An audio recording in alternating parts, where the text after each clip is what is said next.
हरे कृष्णा। मैं Shiksha and welcome to my YouTube channel Krishna Gyanamrit. इस channel पे हम बुक्स के एक्सप्लेनेशन पढ़ते हैं और अभी हम लोग पढ़ रहे हैं श्रीमद् भगवद गीता जी।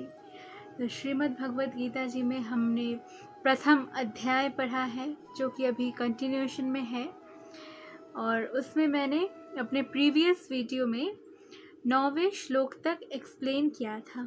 और आज आगे इस वीडियो में मैं 10वां और 11वां श्लोक को एक्सप्लेन करूँगी। तो चलिए शुरू करते हैं श्रीमद् भगवद गीता जी का अध्ययन। हरे कृष्णा।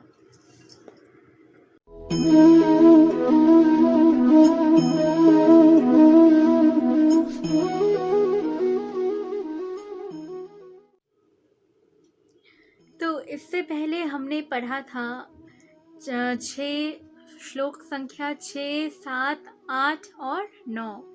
तो आज हम इस वीडियो में इससे आगे पढ़ेंगे, लेकिन उससे पहले क्विक रिवीजन कर लेते हैं कि पिछले श्लोक में हमने क्या पढ़ा था।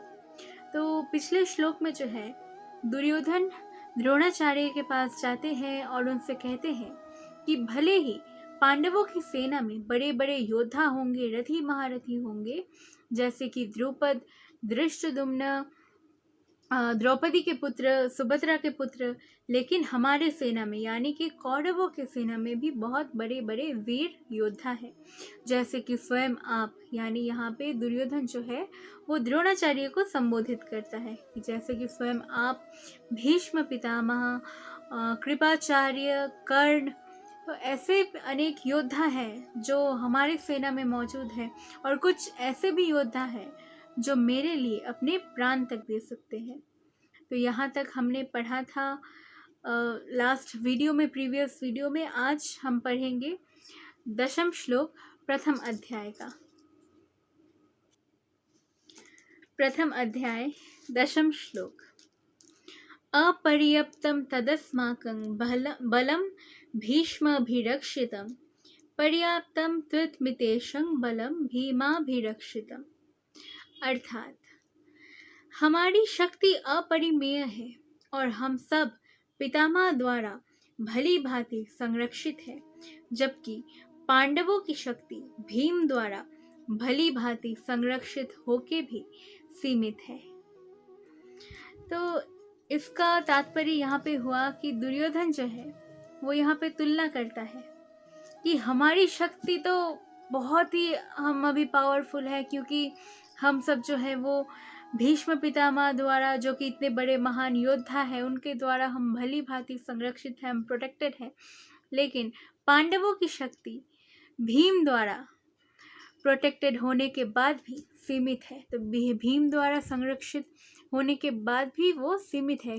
ऐसा यहाँ पे दुर्योधन क्यों कहता है? क्योंकि वो यहाँ पे तुलना करता है भीष्म पितामह का और भीम का, कि भीष्म पितामह जो थे वो बहुत ही अनुभवी योद्धा थे। उनको युद्ध कौशल का बहुत अनुभव था, जितना कि भीम को नहीं था। अब तात्पर्य, यहाँ पर दुर्योधन ने तुलनात्मक शक्ति का अनुमान प्रस्तुत किया है। वह सोचता है कि अत्यंत अनुभवी सेना नायक भीष्म पितामह के द्वारा विशेष रूप से संरक्षित होने के कारण उसकी सशस्त्र सेनाओं की शक्ति अपरिमेय है। तो यहाँ पे दुर्योधन जो है वो यहाँ पे सोचता है, वो कहता है कि हमारी जो सेना है वो इतने अनुभवी योद्धा भीष्म पितामह जो इतने शक्तिशाली है, इतने अनुभवी है, तो एक तो हमारी जो सेना है, इतने इनके पास शस्त्र है, इतना बड़ा सेना है, और साथ ही में भीष्म पितामह है, तो अब तो हमें कोई नहीं हरा सकता, अब तो हम सबसे ज़्यादा शक्तिशाली हैं। जबकि पांडवों के पास एक कम अनुभवी योद्धा है जो कि भीम। दूसरी ओर पांडवों की सेनाएं सीमित है क्योंकि उनकी सुरक्षा एक कम अनुभवी नायक भीम द्वारा की जा रही है, जो भीष्म की तुलना में नगण्य है।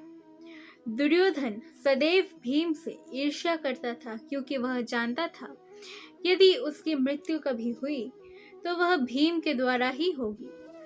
अब यहाँ पे जो दुर्योधन है वो भीम को कम कम अनुभवी बताता है, और भीम जो है वो दुर्योधन को मतलब शुरू से ही, बचपन से ही वो पसंद नहीं था, वो उससे ईर्ष्या करता था। दुर्योधन को भीम से ईर्ष्या थी क्योंकि वो उससे बहुत ज़्यादा ताकतवर था, और वो यह भी जानता था कि अगर कभी भी दुर्योधन की मृत्यु हुई तो वो भीम के हाथों ही होनी है, क्योंकि भीम ने यह प्रण भी लिया था। जब दुर्योधन ने द्रौपदी का भरी सभा में अपमान किया था, तब भीम ने ये प्रण भी लिया था कि दुर्योधन का वध मैं ही करूंगा। किंतु साथ ही उसे दृढ़ विश्वास था कि भीष्म की उपस्थिति में उसकी विजय निश्चित है, क्योंकि भीष्म कहीं अधिक उत्कृष्ट सेनापति है, वह युद्ध में विजयी होंगे, यह उसका दृढ़ निश्चय था। लेकिन दुर्योधन को जो था, वो दुर्योधन को पूरा कॉन्फिडेंस था कि इस युद्ध में तो हमारी ही विजय होगी, क्योंकि हमारे जो सुरक्षा है वो भीष्म पितामह द्वारा की जा रही है। हमारे पास भीष्म पितामह है जो इतने अनुभवी है, इतने युद्ध कौशल उनको आते हैं, वो इतने वीर योद्धा हैं, जबकि भीम उनसे कम अनुभवी है। तो इसीलिए दुर्योधन को कहीं ना कहीं ये एक पूरा कॉन्फिडेंस था उनके मन में कि इस युद्ध में विजय कौरवों की ही होगी। तो यहाँ तक हमारा 10वां श्लोक था। तो इसी के साथ हमारा 10वां श्लोक प्रथम अध्याय का समाप्त होता है। अब हम पढ़ेंगे 11वां श्लोक यानी एकादश श्लोक। तो एकादश श्लोक है, आयनेषु च सर्वेषु यथा भागं वस्थितः भीष्ममेवाभिरक्षन्तु भवन्त सर्व एव हि। अर्थात अतएव सेना व्यू में अपने अपने मोर्चों पे खड़े होकर आप सभी भीष्म पितामह को पूरी पूरी सहायता दें।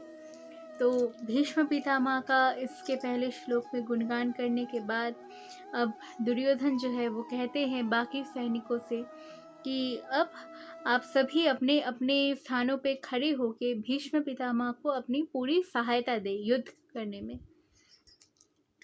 तात्पर्य, भीष्म पितामह के शौर्य की प्रशंसा करने के बाद दुर्योधन ने सोचा कि कहीं अन्य योद्धा यह न समझ ले कि उन्हें कम महत्व दिया जा रहा है। अतः दुर्योधन ने अपने सहज कूटनीतिक ढंग से स्थिति संभालने के उद्देश्य से उपयुक्त शब्द कहे। तो इसके पहले श्लोक में दुर्योधन जो है वो भीष्म पितामह का गुणगान करता है, वहाँ पे उनके युद्ध कौशल के बारे में बताता है, उनकी शक्ति के बारे में बताता है कि भीष्म पितामह कितने महान हैं। अब दुर्योधन को लगता है कि कहीं दूसरे सैनिक बुरा न मान जाए, उनको कहीं ऐसा न लगे कि मैं उनको कम महत्व दे रहा हूँ, इसलिए वो तुरंत अपने बात को चेंज करते हुए एक कूटनीतिज्ञ की तरह, एक राजनीतिज्ञ की तरह वो अपनी बात को बदलते हुए कहते हैं कि निसंदेह भीष्म पितामह एक महानतम योद्धा है, किंतु अब वे वृद्ध हो चुके हैं।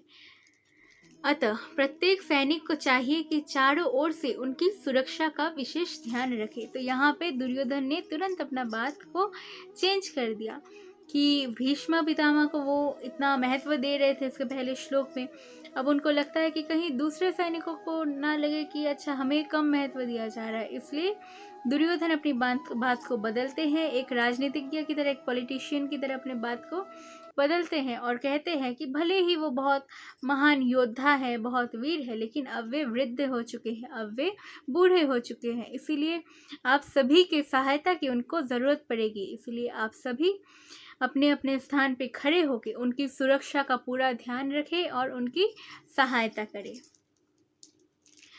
हो सकता है कि वे किसी एक दिशा में युद्ध करने लग जाए और शत्रु इस व्यवस्था का लाभ उठा ले। अतः यह आवश्यक है कि अन्य योद्धा मोर्चों पर अपनी अपनी स्थिति पर अडिग रहे और शत्रु को व्यू न तोड़ने दे। दुर्योधन को पूर्ण विश्वास था कि कुरुओं की विजय भीष्मदेव की उपस्थिति पर निर्भर है। अब दुर्योधन जो थे वो इस युद्ध में पूरा वो भीष्म पितामह के बल के ऊपर ही निर्भर थे कि अगर हमारी विजय हुई तो इसका श्रेय कहीं ना कहीं भीष्म पितामह को भी जाएगा, कि क्योंकि उनके सेना में, कौरवों के सेना में भीष्म पितामह एक महान अनुभवी योद्धा थे और इसी बात का दुर्योधन को बहुत ही कॉन्फिडेंस था कि उनके वजह से उनकी जीत हो सकती है। उसे युद्ध भूमि में भीष्म तथा द्रोणाचार्य के पूर्ण सहयोग की आशा थी, क्योंकि वह अच्छी तरह जानता था कि इन दोनों ने उस समय एक शब्द भी नहीं कहा था जब अर्जुन की पत्नी द्रौपदी को असहाय अवस्था में भरी सभा में नग्न किया जा रहा था और जब उसने उनसे न्याय की भीख मांगी थी। तो यहाँ पे दुर्योधन को इतना विश्वास इसीलिए है क्योंकि दुर्योधन जानता है कि जो भीष्म है, जो द्रोणाचार्य है, पांडव उनके बहुत प्रिय है, अर्जुन उनके बहुत प्रिय है, पांडव बहुत प्रिय है, लेकिन उन्होंने उस वक्त एक शब्द भी नहीं कहा था जब द्रौपदी को भरी सभा में अपमान किया जा रहा था, उनकी वस्त्र हरण करने की चेष्टा की जा रही थी। तब जब द्रौपदी दया की भीख मांग रही थी, एक बार कभी भीष्म पितामह के पास जा रही थी मदद के लिए, कभी द्रोणाचार्य के पास, लेकिन तब उन्होंने एक शब्द नहीं कहा था। इसलिए दुर्योधन को यह लग रहा था कि जब उन्होंने तब कुछ नहीं कहा था तो अभी इस युद्ध में वे पांडवों का पक्ष थोड़ी ही लेंगे। वे तो अब कौरवों की ओर से लड़ रहे हैं, तो वे हमारा ही पक्ष लेंगे। दुर्योधन को यह आशा थी कि वे इस स्नेह का उसी तरह त्याग करेंगे जिस तरह उन्होंने द्युत क्रीड़ा के अवसर पर किया था। अब दुर्योधन को यह आशा थी कि पांडवों के प्रति जो उनका मोह है, जो स्नेह है, ये उसी तरह उनका त्याग करेंगे और युद्ध करेंगे जिस तरह द्युत क्रीड़ा के समय उन्होंने की थी। द्युत क्रीड़ा यानी जो उन्होंने पासा का जो खेल हुआ था, जिसके बाद दुर्योधन ने पांडवों का सब कुछ छीन लिया और द्रौपदी का अपमान भी किया था। तो तब जब जो दुर्योधन थे वो देख रहे थे कि जो द्रोणाचार्य है और भीष्म पितामह है, तब वे एक शब्द भी नहीं बोल रहे थे। इसीलिए दुर्योधन को लग रहा था कि उसी प्रकार यहाँ भी वह पांडवों के प्रति अपने स्नेह प्रेम का उसी प्रकार त्याग करेंगे और युद्ध करेंगे जिस प्रकार उन्होंने द्युत क्रीड़ा भवन में किया था। इसी के साथ हमारे प्रथम अध्याय का 11 श्लोक समाप्त होता है। तो इसी के साथ हमारे दोनों श्लोक समाप्त होते हैं। उनके एक्सप्लेनेशन अगले वीडियो में मिलते हैं फिर से इसके आगे के श्लोक्स के एक्सप्लेनेशन के साथ। अगर आपको ये वीडियो अच्छी लगी तो आप इसे प्लीज़ लाइक कर देना, शेयर कर देना, सब्सक्राइब कर देना। इस चैनल पे ऐसे वीडियोस और भी आती रहेंगी। हरे कृष्णा।